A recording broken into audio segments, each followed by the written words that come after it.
sparring na lang. Oy, Rahel, ay, seloso ka talaga bro, no? Umani ng atensyon at naging mainit na usapan sa social media ang isang TikTok live ni Eman Bacosa Pacquiao matapos magkomento ang aktor na si Rahil na agad namang napansin ng mga netizens. Sa gitna ng live, lumutang ang salitang sparring na sinundan ng pabirong sagot ni Eman na, "Uy Rahil, seloso ka talaga bro, no?" Dahil dito, mabilis na nag-viral ang eksena at nagbukas ng samut-saring reaksyon mula sa online community. Marami ang nakapansin na tila madalas umanong napapadpad ang komento ni Rahil sa mga live o post ni Eman, lalo na kapag nababanggit ang pangalan ni Jillian Ward.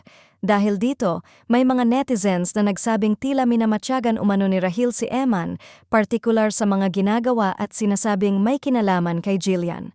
Matatandaang naging usap-usapan din noon ang umano'y panliligaw ni Rahil kay Jillian, dahilan para mas lalong maging mapanuri ang publiko sa kanyang mga galaw online.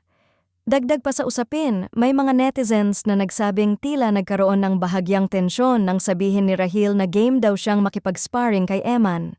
Para sa ilan, mukhang biro lamang ito, ngunit para sa iba may halong patama umano ang pahayag. Dito na pumasok ang naging sagot ni Eman na mabilis na pinagpiestahan sa social media. Gayunpaman, nilinaw ng maraming fans na ang naging pahayag ni Eman ay hindi pang iinsulto, kundi isang biro lamang na bahagi ng kanyang natural na pagiging palakaibigan. Kilala si Eman ng kanyang mga supporters bilang isang taong marespeto, mahinahon at makadiyos, kaya para sa kanila ay malabong may masamang intensyon ang kanyang sinabi.